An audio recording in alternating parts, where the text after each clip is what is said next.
Dobrodošli v pogovoru projekta School in Hub. Današnji pogovor nosi naslov Slovenian for Beginnings, a bridge between cultures in preschool in je posvečen vprašanju pomena učenja slovenskega jezika v vrtcih, v predšolskem izobraževanju. Znanje jezika je predpogoj za uspešno vključevanje, pa tudi za dvigovanje samozavesti in občutek sprejetosti vseh otrok. Naj povem še o sebi par besed. Jaz sem Vera Klopčič, sem pravnica in doktorica pravnih znanosti. Ukvarjam se vrsto let že z vprašanji vključevanja migrantov, ranljivih skupnosti, Romov in nasploh vprašanj, ki se nanašajo na spoznavanje posebnosti in ustvarjanje možnosti za enakopravno sodelovanje in enake možnosti vseh. In zdaj me veseli, da vas lahko povabim vse k razpravi o temi, ki je ključnega pomena za vključevanje otrok in tudi za vključevanje migrantov v slovensko družbo. Po podatkih Statističnega zavoda trenutno v Sloveniji živi 20.000 otrok migrantov, ki se soočajo z izzivi učenja novega jezika. Splošno mnenje je v strokovni in znanstveni sferi, da je znanje jezika zelo pomembno za vključevanje v družbo in za uspešno integracijo. In moji gostje današnje, skupaj bomo se pogovorili o tem, kakšne so možnosti, da se s prilagojenimi programi, metodami, načini omogoči otrokom in tudi njihovim staršem lažje vključevanje v družbo. Dovolite, da vam predstavim moje današnje gostje. To so Barbara Nagode, ona je vzgojiteljica in bo več povedala, vzgojiteljica v vrtcu Mojca, in bo nam več povedala o teh inkluzivnih pristopih v vrtcu in mogoče tudi odprla kakšno vprašanje in nasvet o dobrih praksah pri vašem delu. Potem imamo tukaj Ano, ki je iz Ukrajine, ki bo lahko, če lahko tako uporabim izraz, iz prve roke povedala, kako se je njena hčerka vključevala v družbo, kakšne so imela možnosti, tudi ona sama kot starš, možnosti za učenje slovenskega jezika in nas opozorila na nekatere izzive in mogoče tudi dala predlog, kaj bi bilo treba izpopolniti za naprej.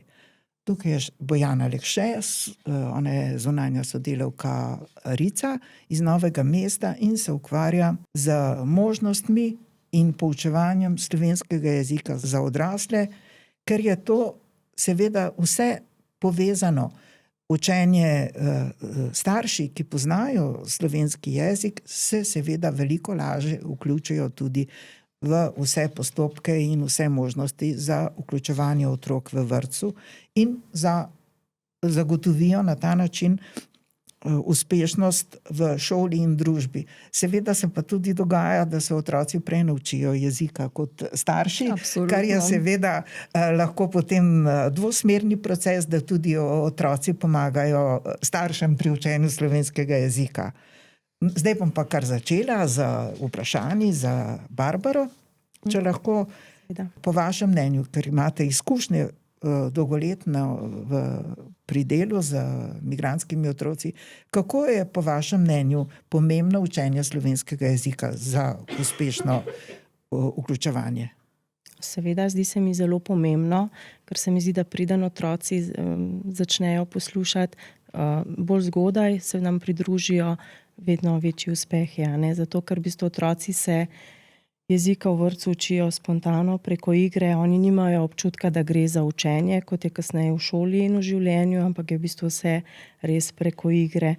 In v bistvu gre se za to, da se otrok tukaj uči svoje radovednosti, ker želi nekaj pridobiti, ker želi nekaj izvedeti, se pravi je notranje motiviran ali zunanje. Učenje jezika se pravzaprav poteka od jutra, ko otrok pride, do popoldneva, ko v bistvu otrok odide.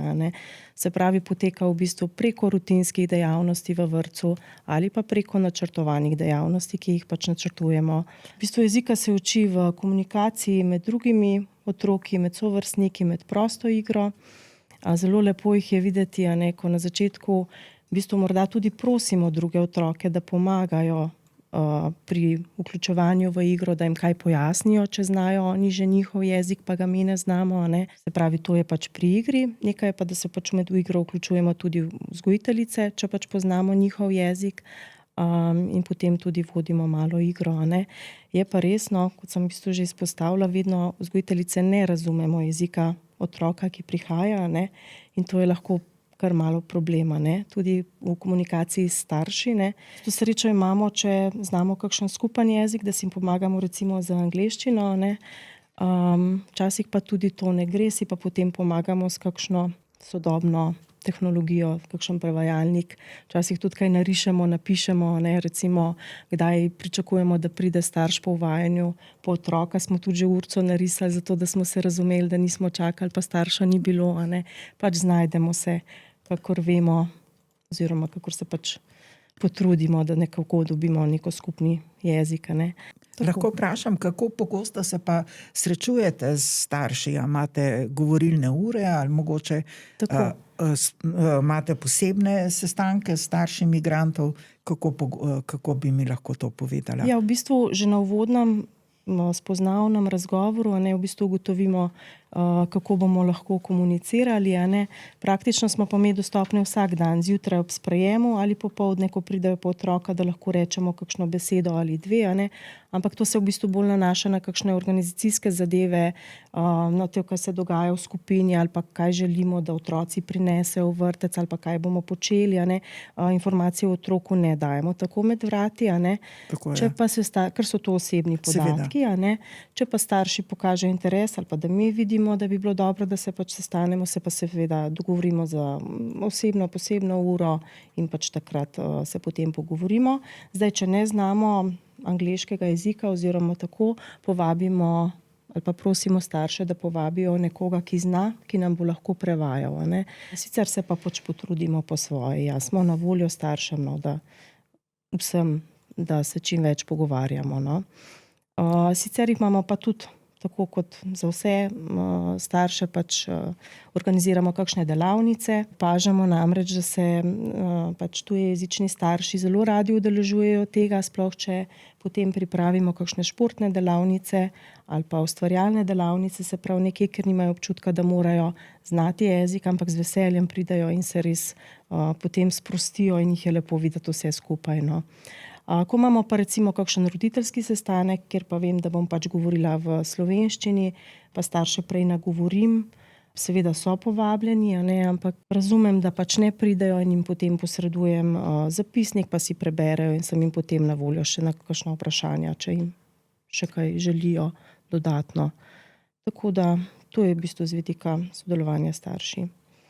Jaz bi vas vprašala mogoče, če imate tudi sodelovanje s kulturnimi mediatorji, ker po mojem, jaz sem članica delovne skupine, ki deluje pri Socialni zbornici Slovenije, in v okviru te delovne skupine se mi pogovarjamo tudi o vseh teh možnostih novih, ki so na področju vključevanja migrantov in migrantskih otrok. Sodelujejo nevladne organizacije in tudi predstavniki ministrstev in urada za oskrbo migrantov.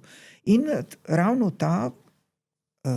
ta možnost, da se angažira kulturni mediator, ki bi omogočil stik takrat, kadar je potrebno, pri spoznavanju kultur in tudi nekako olajšal vključevanje, to se mi zdi, da je zelo pomembno, tako od vrtca in potem še naprej. Zato me zanima, če že imate kakšne take možnosti ali ne. Jaz osebno za to možnost še nisem slišala, tako da mislim, da tudi na ravni vrtca verjetno tega nimamo. Je sicer res, da jaz v zadnjem letu s to skupino, ki jo zdaj vodim, nisem imela takih težav, da bi potrebovala tretjo osebo, ker se kar razumemo angleško. Kakšno leto poprej, sem pa že razmišljala o tem, da bi želela eno tretjo osebo za prevajanje.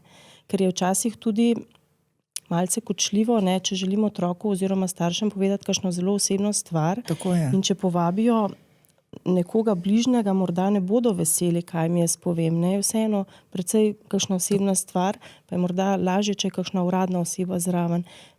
Morda pa ne, to je v bistvu zelo dvomljivo. Seveda. V juniju so bile sprejete smernice za vključevanje otrok, migrantov v izobraževalni proces in tam posebej je tudi omenjeno to poslanstvo kulturnega mediatorja, tako da vam bom jaz vsem posredovala ta spletni naslov, kjer so smernice dostopne in mislim, da bi to bilo res koristno. Da veste, da imate možnost. Seveda, če vi s svojimi izkušnjami in v sodelovanju z lokalnim okoljem že imate vzpostavljene te stike, ampak mogoče v kakšni situaciji, kjer trenutno mogoče ne najdete odgovor ali ni stika starši, ker mi veliko govorimo o pomenu stika starši. Ne?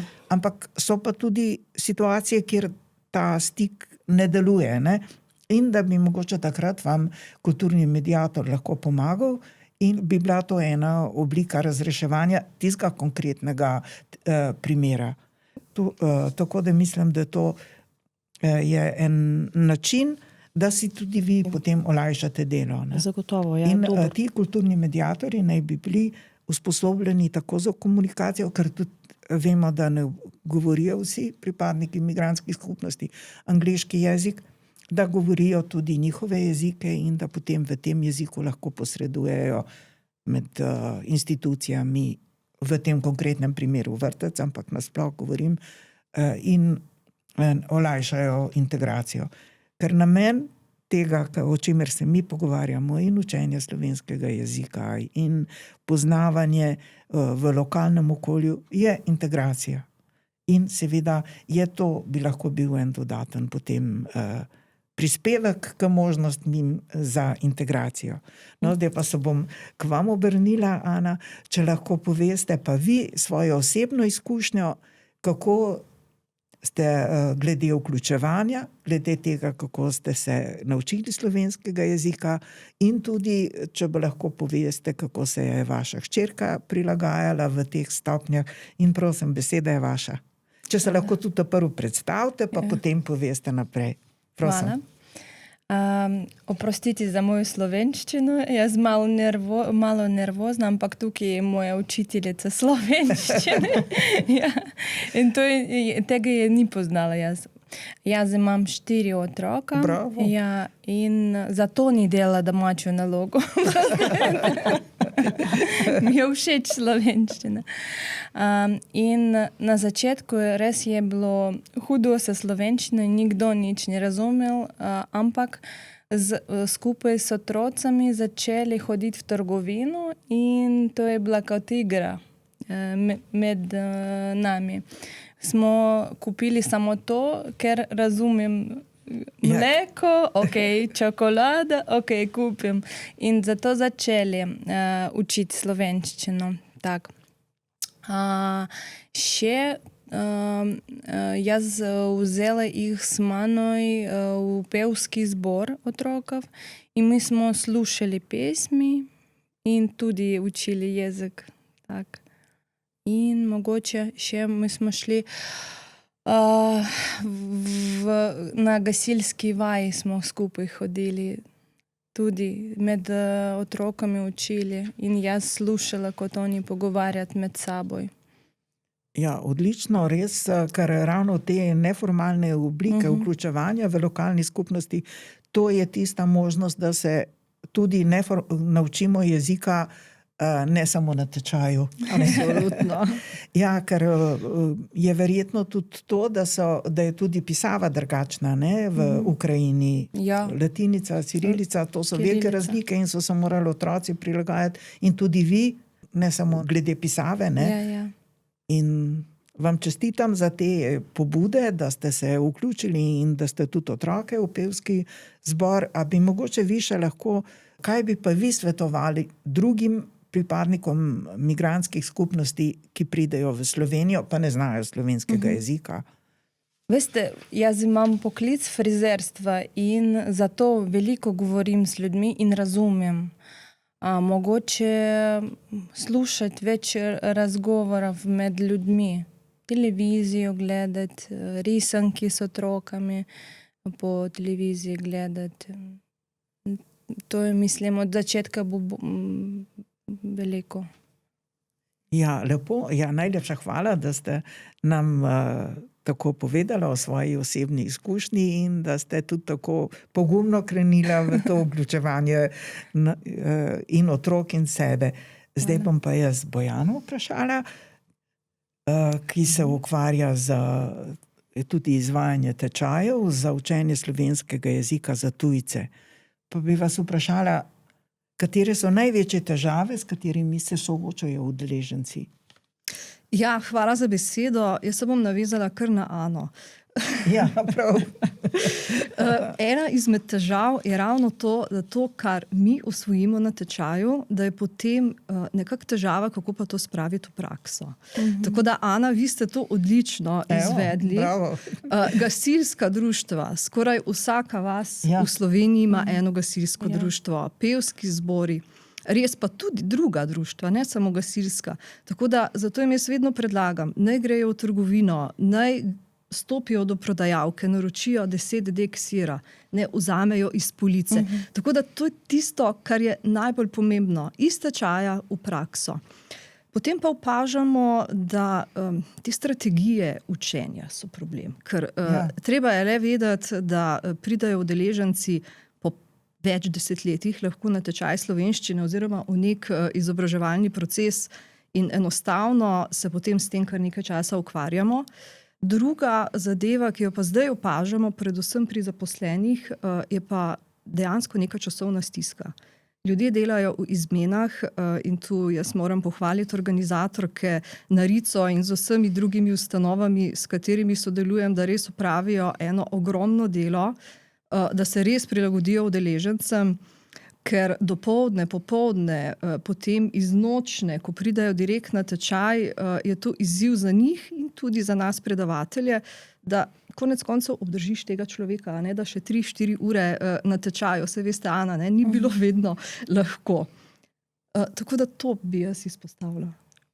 Ja, jaz bi pa to vas vprašala, ne, da se dogaja, da otroci lažje se naučijo slovenskega jezika in ujamejo, bom rekla, tudi vse te posebnosti v vsakdanjem pogovoru kot starši. In kako se vam zdi pomembno, da so starši pripravljeni se učiti slovenskega jezika in mogoče tudi, kako to vpliva na otroke, če pa starši odklanjajo te možnosti? Zelo, zelo, zelo pomembno je, da se starši vključijo zaradi tega, ker to je pa res ogromno enih zgodb, ki jih jaz slišim. Jaz menim, da starš vseeno je starš, otrok pa mora biti otrok. Zaradi tega, ker velikokrat potem slišim ravno to, kar ste omenili, res je. Otroci se hitro naučijo. Tudi vi verjetno opazite v vrtcu, oni so le 6, 7, 8 ur poslušajo slovenščino, so z vrstniki. In oni ima motivacijo. Ja, in bolj sproščeni so. Pri odraslih je že ta nek strah, ali bom povedal pravilno, a ne, da tako kot vi sedaj. Pri otrocih tega ni. In mi potem opažamo, da velikokrat otroci postanejo neke vrste prevajalci in to ni najbolj pametno. Ali so to govorilne ure, ali je to pri zdravniku. Zdaj, če mi dovolite samo ena zgodba, tako na hitro, pri zdravniku mi je enkrat ena zdravnica pripovedovala, hčerka 10-letna, mama pa hudo bolna. Hčerka pa prevajala zraven. A ne, da je rekla, kako naj jaz 10-letnemu otroku povem, da je mama zelo bolna. Tako da tu je zelo pomembno. Pa konec koncev tudi informacije, a ne, da, do katerih lahko pridejo starši, da pomagajo otroku. Zdaj, dokler je vse v redu in teče to tako, kot mora, je super. Ko pa pridejo težave, takrat je pa absolutno zelo pomembno, da starši vsej osnove slovenščine poznajo. In jaz moram reči, da sem že kar nekaj let poučujem slovenščino kot tuj jezik oziroma drugi in res je, možnosti je veliko. Možnosti je v Sloveniji ogromno, jih je pa treba poiskati. Lahko jaz prosim, povedala. Še mislim, velika razlika med ljudmi, kdo prišel kot jaz in čaka. Naprimer, ja, in kdo želi živeti v Sloveniji, učiti, razviti se. te begunci iz Ukrajine, kdo prišel, oni nima velike motivacije za učenje jezika, ampak oni ne znajo, kakva bo prihodnost pri njih potem. Jaz znam takih ljudi. Jaz želim tukaj biti, pri vas ostati v Sloveniji, zato trudim se in v društvo prišla in pojem in vse to. Ampak veliko ljudi, kdo hodi na tečaj, tako, nima službe, nima. In Bojana, ker nas učila, ona govorila, jaz ne vidim vaše motivacije. Zakaj vi prišli učiti se? Zakaj? Ali nič ni berete, nič ne delate, ni govorite. Zakaj? In zato to je razlika med ljudmi, kdo želi in kdo ni želi. Ja, zdaj motivacija, pri vas je res ena taka zelo specifična situacija, ko je dejansko prihodnost zelo negotova in ljudje res ne vejo, ali v eno smer, ali v drugo smer. In to je res kot predavatelj neverjetno težko, ko ti veš, da je v ozadju, po drugi strani pa spet želiš ne pomagati ljudem, ker veš, da brez jezika bo še bistveno težje. Ja, sigurno je, da je ta motivacija staršev, da vpliva tudi seveda na otroka in nasploh na vzdušje, ne? Kako se nekako pozicionira v lokalni skupnosti. Ne? In tako da imamo tudi primere, imamo dobre prakse, ne? In imamo primere gotovo tudi slabe prakse. Takrat, kadar si starši niti ne želijo učiti slovenskega jezika. Ne? Za učenje jezika ta motivacija je izredno pomembna. Ne glede na to, gre za otroke ali gre za odrasle osebe, kar potem pomaga premostiti tudi tiste težave, ki nastanejo pri tem. Zdaj pa, če bi jaz lahko vaju dve vprašala, mislite, da so starši dovolj poučeni o tem, da imajo možnosti za učenje slovenskega jezika, ali tega še ne, da niti niso seznanjeni s temi možnostmi? Ja, jaz opažam pri starših, da tisti, ki si želijo, kar najdejo informacije. No? Ker v bistvu imam starše, ki so zelo hitro začeli govoriti slovensko, se trudijo in so me prosili, če lahko oni govorijo slovensko, čeprav z napakami, seveda sem rekla zaželjeno. Seveda, ja. Tako da so pa tudi starši, ki pač so tudi povedali, da se ne bodo naučili slovensko, ne pa potem govorimo pač po angliško. Tako da ja, mislim, da se res ta notranja motivacija, no, če imajo motivacijo, kar se potrudijo. No. In jih je prijetno sodelovati potem z njimi, ker vidim tudi v bistvu, kakšen trud oni vlagajo v to.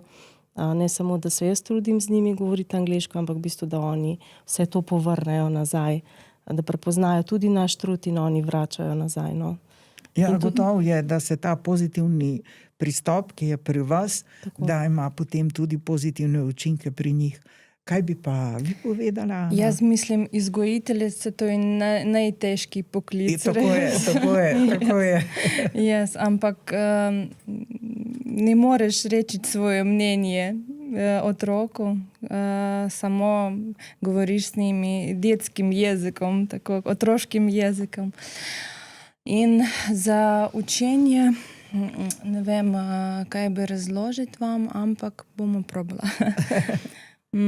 Jaz znam veliko družin, kdo prišel z nami tudi 3 leta nazaj in oni več govori kot jaz, ampak ni vsi ljudi začeli učiti jezik tudi.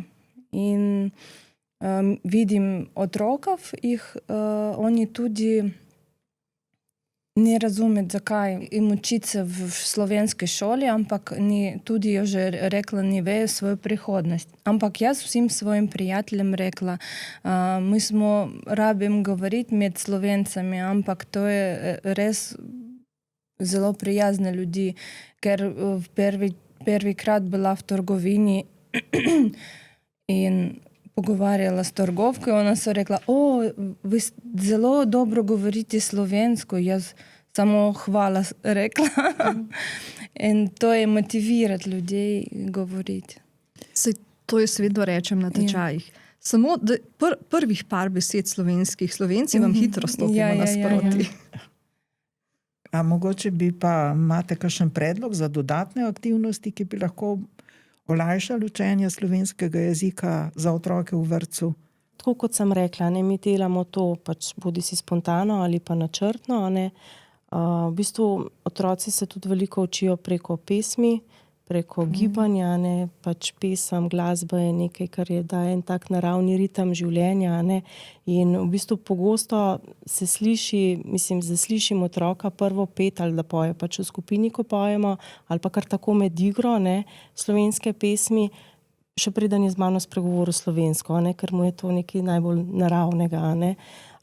Tako se pravi, v bistvu vse poteka tako spontano. Sicer se pa trudimo, da naredimo kakšne naloge za otroke, veliko uporabljamo kakšne slikovne prikaze, fotografije, da otrok pokaže, pa jaz poimenujem, pa potem on poimenuje za mano. Recimo, če povem primer dečka, on je eno leto je vedno vprašal pri kosilu, ko smo mu dajali, kaj to, in mi smo povedali. In zdaj že on pride in reče, aha, riba. V bistvu, in to se on čisto spontano naučil, v bistvu vas jedilnik, vso hrano on pozna, pa v bistvu tega sploh ni vedel. Gre samo za radovednost in spraševanje in ponavljanje potem. V bistvu ugotavljamo vzgojiteljice, ko pač spoznamo otroka, ko spoznamo starše, se nam potem porodijo razne ideje, kaj bi pač še lahko vnesli. In poskušamo tako, da čim bolj vključujemo vse otroke, da se tudi en drugega malo učijo. Recimo, da ko ponudim knjige, da posedem skupaj enega, ki je govorno močan, in potem jih poskušam, da en drugemu govorita, poimenujeta, da se pač poskušata pogovarjata. In se res potem pogosto razvija komunikacija, tudi kadar nas ni zraven. Da mu, deklica pove dečku, to je to, pač poimenuje. Tako v tem. Ja, res hvala za te dragocene informacije iz vaših izkušenj. In Ana, da ste nam povedala tudi to percepcijo, kako se počutite v lokalnem okolju in kaj ste vse naredili za vključevanje tudi otrok v lokalno skupnost in da ste pri tem uspešni, in obema res hvala. Danes smo slišali, kako je učenje slovenskega jezika pomembno je bistvenega pomena za vključevanje otrok in staršev v slovensko družbo.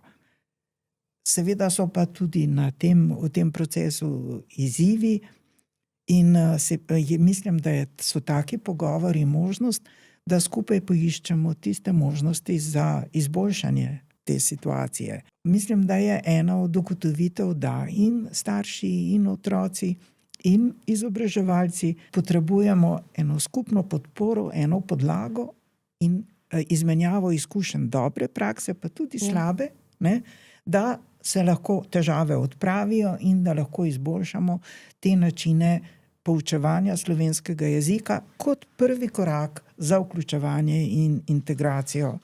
Mislim, da se to se iz vseh teh naših pogovorov vidi in jaz mislim, da je to en prispevek k ustvarjanju stabilnih življenjskih pogojev za otroke migrantov v Sloveniji. Ker pri vključevanju migrantov oziroma posebej po letu 2015, po tej veliki migrantski krizi, ki je takrat se zgodila v Evropi, ključno vprašanje je uresničevanje človekovih pravic teh oseb, ki so bile iz različnih vzrokov prisiljene zapustiti svojo domovino. In seveda vključevanje, ki temelji na osebnem pristopu, na empatiji, na tem, da so vsi izobraževalci, vzgojitelji, učitelji, pa tudi lokalna skupnost pripravljeni sprejeti in razumeti posebnosti njihovega položaja, po mojem mnenju, tista ključna stvar, ki potem omogoča uresničevanje teh možnosti, ki jih imamo bodisi z učenjem, s tečaji učenja in z drugimi oblikami podpore in mehanizmi podpore. Ampak osnovno pa je to, razumevanje situacije in odprtost družbe. Zdaj pa jaz se vam res vsem trem zahvalim. Tudi sama sem se veliko naučila v vsakem takem srečanju, ki izhaja iz dejansko osebnih izkušenj. To je tisto iz tega, to je ta bottom-up, ali kako ga pač imenujemo, pristop, kjer se potem lahko postavijo tisti temelji, konkretno v tem primeru za pravno urejanje, ampak brez tega poznavanja osebnih izkušenj, poznavanja ljudi, ki imajo te izkušnje, se po moje ne morejo biti pravni ukrepi učinkoviti. No, zahvalila bi se tudi vsem, ki poslušate. Mogoče želite izvedeti kaj več o našem projektu School in Hub, ki je namenjen podpori migrantov, lahko obiščete našo spletno stran, spremljate dogajanje na družbenih omrežjih. Še to, da povem, da je ta projekt sofinanciran iz strani Evropske unije v okviru programa AMIF. Zdaj pa še enkrat, da se zahvalim mojim gostjem in tudi vsem, ki ste poslušali, upam, ki ste se nam pridružili in upam, da ste se tako kot jaz veliko naučili iz tega pogovora, da ste pridobili nove informacije in da nas boste še prisluhnili in rezultatom dela našega projekta School in Hub. Še enkrat hvala. Hvala tudi vam.